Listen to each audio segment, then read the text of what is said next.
যারা গুলপুরে যারা যাইবেন বিয়ে করতেন তারা মোবাইল বাড়ি থেকে যাইবেন, তারা মোবাইল চুরি করে।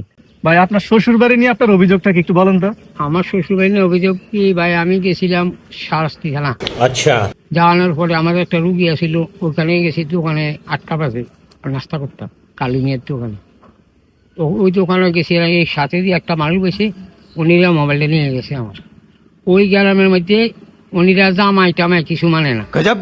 ওই গ্রামের মধ্যে বিয়ে করতে হইলে ভাই আপনি মোবাইল বাড়ি থেকে যেতে হবে।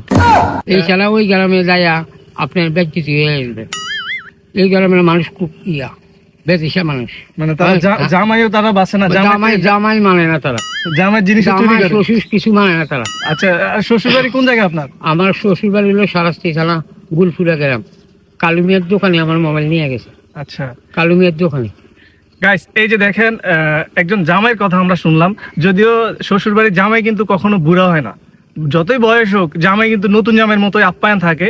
তো উনি ওনার শ্বশুর বাড়িতে গেছে, ওনার শ্বশুর বাড়ির দোকানে চা খাইতে গেছে, ওই দোকান থেকে ওনার ফোনটা চুরি করে নিয়ে গেছে। তো উনি একজন জামাই, ওনারে তো সম্মান করা উচিত ছিল, কিন্তু ওনার ফোনটাই চুরি করে নিয়ে গেছে।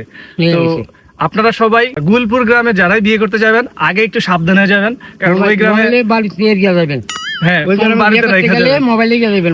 কারণ ওই গ্রামে জামাইয়ের থেকে জামাইয়ের জিনিসও তারা চুরি করে, জামাই জিনিস চুরি করে তারা।